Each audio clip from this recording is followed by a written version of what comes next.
Welcome to chapter 24 of the book of Isaiah. It begins, as you see, the desolation of the inhabitable world. So now anybody that thinks that most of the things that Isaiah is writing about is something that has already passed, there's no way it can be because of the description of what's going to happen. So some people wouldn't want this to happen, so they would say, well, this is just all a figure, and it's, I don't know, just make a bunch of excuses for this not to be anything to do with the future. It had already taken place and so forth. But we'll begin and find out what this desolation is. It says, behold, the Lord lays waste the whole inhabitable world.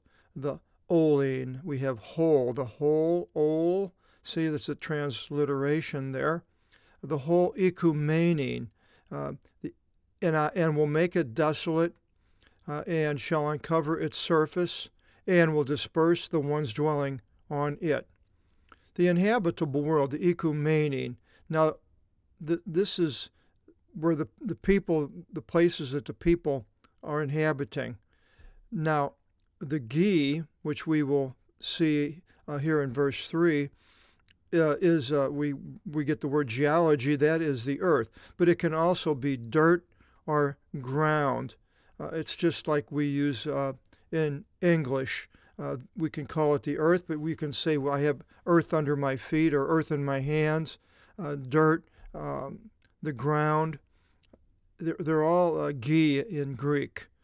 And then there's the cosmos, and the cosmos takes in the whole universe as far as I can see, and that's in verse 21. So all three of these appear in one chapter.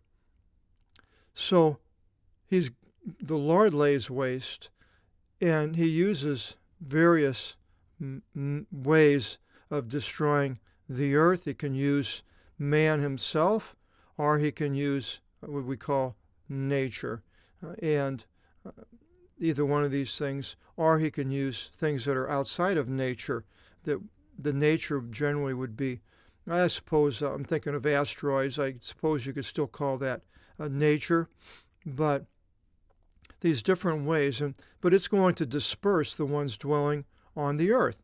So people, the things that he happens isn't just upsetting the surface of the earth and the mountains and so forth, but it's going to upset all the people dwelling on the earth. It's going to be an experience for people that dwell the earth, and they're not going to be able to get away from this. So anybody that says that they don't want to read the Old Testament, they don't find anything that's relevant, well, that's one of the most relevant books as far as the future of mankind there is. Of course, people don't want to read it, and they don't want to believe it and so forth, but us that do read it and do believe it, we see the importance of the Old Testament, because it wasn't all just history of the past, but it's going to be the history of the bleak history of the future and the glorious history of the future both. And the people, the laos, laity comes from that, will be as the erephs, hieroglyphics, hiero comes from that hero, erephs. Now, what does all this mean, the people as priests? Well, as we keep on going, everything is tossed up topsy-turvy, and everything is no longer the way it is, with a lot of things in the earth having a certain, I don't know what you would call it, actions that are common, but the things that are happening will be uncommon. That a person will be as a priest, and the servant as the master, just the opposite. The female attendant, you can add this to the English derivatives book, therapena, therapy could be as a derivative. The female attendant will be as the lady, that is the one that's waiting on the lady will be the lady, and the one buying as the one selling, the one borrowing as the one lending, and the one owing as the one who is owed. So everything is topsy-turvy.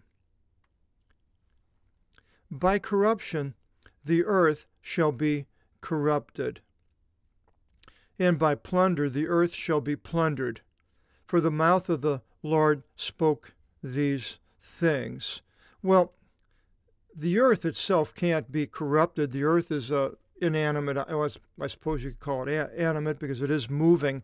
But whatever happens is not a corruption. I mean, if there's forest fires, that's really it's a word that man uses in the negative to his experience. It's something that's corrupted or a plunder. You can't plunder the earth.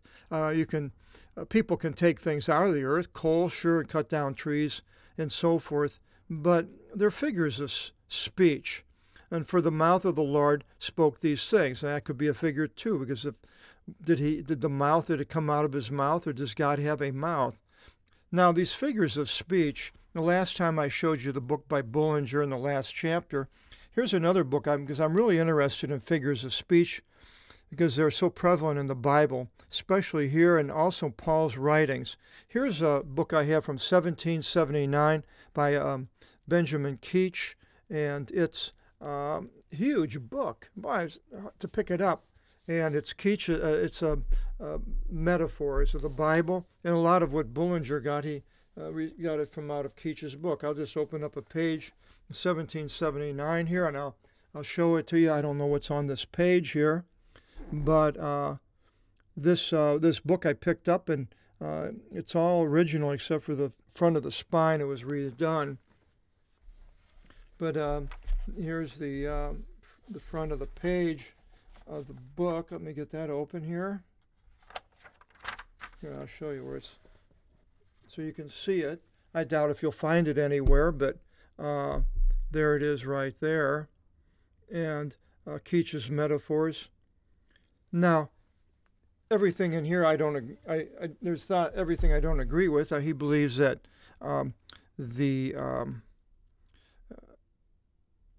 that the Babylon is not Israel or Jerusalem like I do, but it's Rome, and he's a very anti-Roman Catholic, which I'm not. Some of the things I see that he says I don't agree with, but. And then we'll continue in verse 4. The earth mourns. See, now here the earth can't mourn. It doesn't have a mouth. It doesn't have so that's a figure. And the world is corrupted. The lofty ones of the earth mourn. People mourn. That's not a figure. And the earth acted lawlessly on account of the ones inhabiting her. Well, the earth didn't act lawlessly. The earth is not lawless, but the repercussions of the ones inhabiting her is like lawlessness. Is like a lawlessness, the things that are against people. So the earth acted against people without following any rule, more or less, whatever happened on account of the ones inhabiting her. Well, the earth doesn't look around and find out the ones inhabiting her if they're lawless or not. So this is all a figure of speech. For they transgressed the law of the Lord. And he faced and bartered away the orders, the eternal covenant. So man effaced and bartered away the orders, the eternal covenant. Now, what is the eternal covenant? I went through and I found every place that the Bible has where it mentions an eternal covenant, and I'll read them to you because I think it's very important to know what this eternal covenant is. It first appears in Genesis 9:16, and God says, "And my bow will be in the cloud, and I will see it to remember the eternal covenant between me and the earth, and between the living soul which is in all flesh upon the earth." And then in Genesis 17:7, "And I will establish my covenant between me and between you," and that was Abram, before he became Abraham, "and between your seed after you, unto their generations, for an eternal covenant to be your God, and of your seed after you." So this was to everybody that was the seed of Abraham, which we are. I am, Christians are, and Jews are. And I'm not a Jew, and a Jew's not a Gentile, a person of the nation. But if we are a seed of Abraham, then this eternal covenant has to do with us. And my covenant in Genesis 17:13, it says, and my covenant will be upon your, that was the male children of Abraham, flesh for an eternal covenant. So again, not just to Jews, but to anybody that is a child of Abraham. Now, you could say, well, the Muslims say that they're children of Abraham, and if they claim that, then so they are. Well, God is the one that determines if the behavior of the people goes along with what Abraham would do, and if they think they are, but their actions are not doing what Abraham would do, then they're mistaken.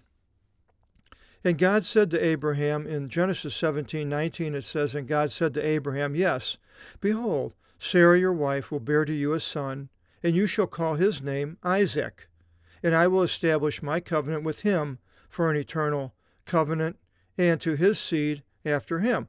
So now it goes down to Isaac, and the Jewish nation hasn't come yet, although it's close because of Isaac instead of Ishmael. We narrow it down in blood, but I believe I'm an heir of Isaac. And then in Leviticus 24:8 it says, on the day of the Sabbaths you shall put them, the bread loaves, before the Lord always, before the sons of Israel, an eternal covenant. So, do you see any these bread loaves in front of the Lord in the temple in Jerusalem? No. So the eternal covenant is set, but it has been broken by the children of Israel by their sin and lawlessness, as we saw before. And then in 2 Samuel 23:5 it says, for is not and that's David's house, with God? For he established an eternal covenant with me to deliver me, David's house, to deliver me, prepared at all time, being guarded. So the eternal covenant was with David also. And 1 Chronicles 16:17, along with Psalms 105:10, which read identical here. And he established it, an oath to Isaac, to Jacob for an order, and to Israel an eternal covenant. Israel's still around today, so the eternal covenant is with Israel, and depends on how they deal with this eternal covenant. If they failed like they have in the past, then the repercussions are not pleasant to read about. Then in Isaiah 55:3 it says, and I shall ordain with you an eternal covenant, the sacred things of David, the trustworthy ones. Again with David, and this is quoted in Acts 13:34. Then in Isaiah 61:8 it says, for I am the Lord, the one loving righteousness, and detesting seizures from out of injustice. And I will give their effort to the just ones, and I shall ordain an eternal covenant with them, that is, the just ones. So if you're Jewish, but you're doing these things, seizures and things that are unjust, then you will not have the eternal covenant. Same with Christians, if you're doing these things. Jeremiah 32:40, it says, and I will ordain with them an everlasting covenant, which in no way shall I turn behind them. And that's a future people it's talking about in Jeremiah 32:40. Ezekiel 16:60, and I will remember my covenant with you, the covenant violators, in the days of your infancy, and I will reestablish with you an eternal covenant, and I believe that is through Christ. In Ezekiel 37:26, and I will ordain with them a covenant of peace, and it will be an eternal covenant with them. And those are the ones with David ruling in the future, and that's in Ezekiel 37:26. And then in New Testament, Hebrews 13:20, it says, and the God of peace, leading the shepherd of the sheep from out of dead ones, the great shepherd in the blood of the eternal covenant of our Lord Jesus Christ. So there it is. We have the eternal covenant of our Lord Jesus Christ. Then back in verse 6 it says, "Therefore this curse shall devour the earth, for the ones dwelling it sinned." So the earth is going to be destroyed. On account of this, the ones dwelling on the earth will be poor, and a few men will be left behind. Well, the book of Revelation describes what's going to happen where there's only going to be a few men left behind. The seals in Revelation 6, the 7 trumpets in Revelation 8, the 3 woes, I believe, in Revelation 9, then the angel with the sickle in Revelation 14, and then the 7 calamities or bowls in Revelation 16. When you read all these things that's going to come upon the earth, and you see the destruction all planned out with all types of disasters, both natural and man-made. Could be through atomic war, somehow destroying the earth with some type of a weaponry, or it can be, as it says, the asteroid hitting the earth. It could be volcanoes, earthquakes, everything, or all at once. And then in 7 it says, "The wine shall mourn." Now there's another figure. Wine does not mourn. "The grapevine shall mourn, and neither does the grapevine mourn. All the ones being glad in soul shall moan." So basically the grape and the grapevine are for people that are drinking and celebrating and having a good time, and they will be the ones that are moaning. And he uses the grape and the grapevine for that. "The gladness of tambourines has ceased." You can add that to your English derivatives book, 5178-2. Tympanon. We have a timpani, is a drum that's in an orchestra. Big kettle drums. "Self-sufficiency and riches of the impious ones has ceased." There's nothing you can do to be self-sufficient. I just read about somebody that built a $13 million bunker to protect himself from these end time that's going to happen. People are seeing these things are going to happen. The news is talking about an asteroid coming within, 30,000 miles of Earth, the size of a bus, and this next way around, and it could hit the Earth and cause a giant disaster. And it's all sorts of things going on in the news now. I was watching just a while ago YouTube and these some disaster films of people that they took of the hailstones coming down were the size of baseballs. These people were on the beach and they started running. It was just unbelievable what nature can do if nature is unleashed. But it says God is doing it, so he's using whatever I suppose he would find fit. "Well, they are ashamed. They did not drink wine. Liquor became bitter to the ones drinking." So this is a humbled state that they are not celebrating or ashamed. "Every city was desolate." Wow, every city. "One shall lock the house to not enter. Shriek for the wine everywhere. All gladness of the earth has ceased." So there's no longer gladness. This is like what it talks about in Revelation. "All gladness of the earth departed, and desolate cities shall be left behind." So the cities are going to be destroyed and left behind. People are going to be fleeing cities, going, I don't know where they're going to go, into the rocks, whatever they can find to get away from what's going to happen. "The houses being abandoned shall be consumed." Now how they're consumed by flood, tidal wave, hail falling down, overgrowth, fire, all of the above. "And all these things will be on the earth in the midst of the nations." So it's going to happen. It's going to be a worldwide catastrophe. "In which manner, as if one should glean an olive tree." Take all the olives off of it. "Thus they shall glean them." So the gleaning of the people of the earth, even as if the gathering of a crop should cease.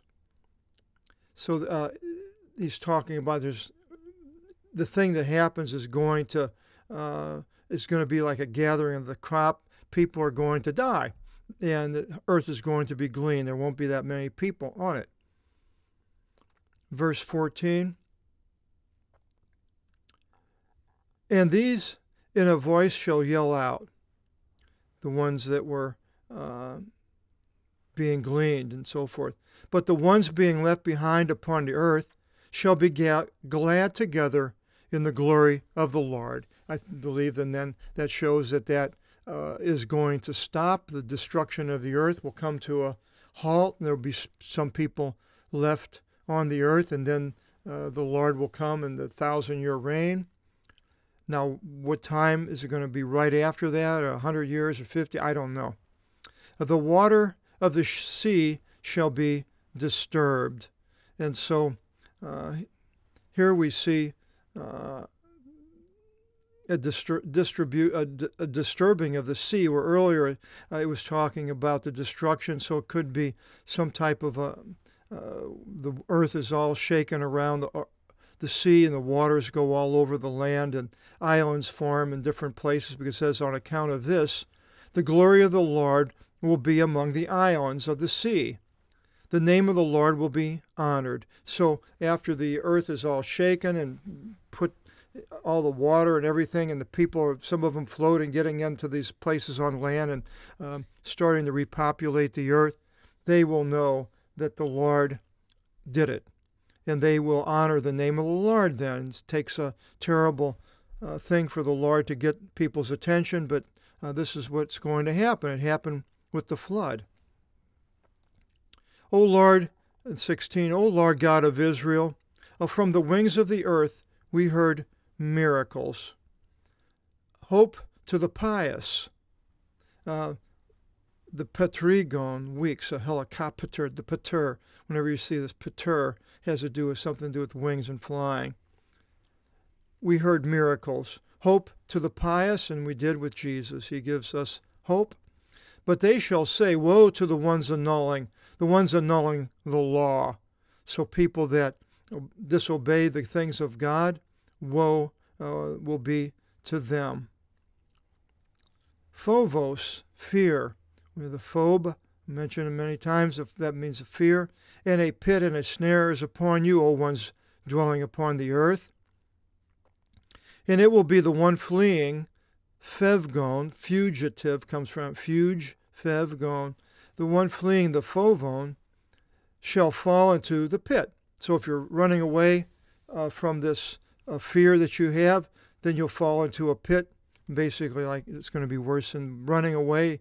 You won't be able to get away. And the one going up from out of the pit shall be captured by the snare. Well, now what exactly that means, I'm not exactly sure, but there's no getting away. You're on the earth. For windows from out of the heaven were opened, and the foundations of the earth shall be shaken. Now what that means there, it could be the windows of the heaven were opened, and maybe we know these hailstones of 100 pounds are going to be coming down. They'll just destroy everything that they hit. 100 pounds. Imagine 100 pounds of like a sack of cement falling on you. It'd kill you. And this is what it talks about. The heaven being opened. By disturbance, the earth shall be disturbed, and with perplexity, the earth shall be perplexed. Well, the earth can't be perplexed, but it says, and with perplexity, the earth shall be perplexed. But it's not the earth, it's the people that are on the earth are going to be perplexed. They have no control over this. People think they have control over the things of the earth, heating it and cooling it and so forth.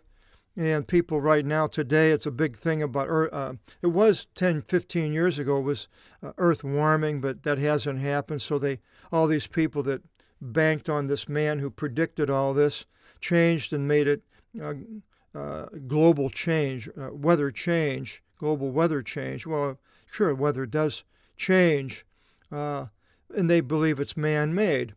Well, if the earth became heated, then why can't man cool it off?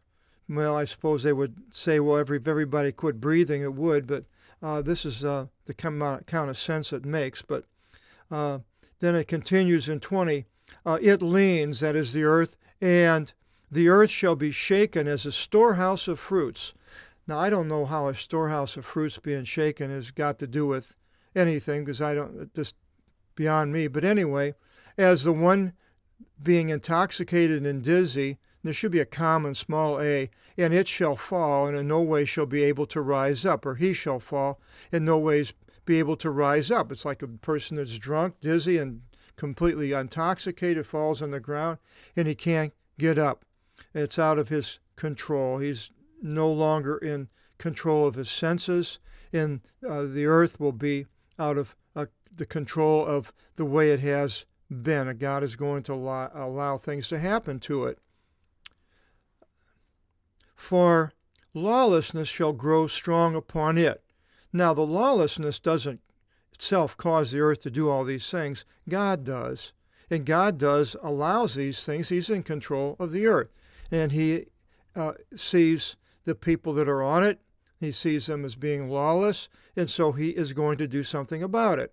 God is involved with earth. Now, other religions don't believe that. I believe the Muslims believe that God is involved with our daily life, like the Bible has it, and Jesus and so forth. God is some type of he's a creator, but he's way out there, and we can't understand anything. But lawlessness, God understands. And it will be in that day, God shall bring the hand against the cosmos of the heaven. Cosmon as a transliteration. So it's not only on the earth, but it's going to be in the cosmos of the heaven and against the kings of the earth. And it mentions that in Revelation 17:8. It says, and the ones dwelling upon the earth shall marvel, whose names are not written upon the scroll of the life from the founding of the cosmos, seeing the wild beast that was and is not and shall be at hand. So the cosmos and acting against the beast, Satan, who's the god of this world, the small g. In verse 22, it continues, and they shall gather its congregation and shall lock them into a fortress and in a jail. And I believe this is talking about people that die and either go to Hades, someplace before the judgment. Through many generations, they will be visited. So then after maybe during the 1,000 years, when the 1,000 years is over, then maybe that's what it's referring to here. And the brick shall melt, and the wall shall fall, and the moon shall feel remorse. Well, the bricks don't melt. Well, I guess you could if you had enough heat. The wall can fall, and the moon shall feel remorse. Well, the moon's not going to be remorse, and the sun shall be ashamed, nor is the sun ashamed. So what does that mean? I believe it means in remorse and ashamed, it's like you're covering yourself, because they're going to be covered, and we won't be able to see them. For the Lord shall reign in Zion, and from out of Jerusalem, and he shall be glorified before the elders. Could very well be talking about the New Jerusalem, or the 1,000-year Jerusalem, Zion there from out of Jerusalem. And if it's the New Jerusalem, then there's no need for a sun anymore, so there's not going to be a sun, because the Lord, the God is the sun, the Lamb is the sun. And so, and the elders shall be, the older people, the elders shall be glorified. And so the people will probably live many, and people will not die, so they are going to definitely be elders.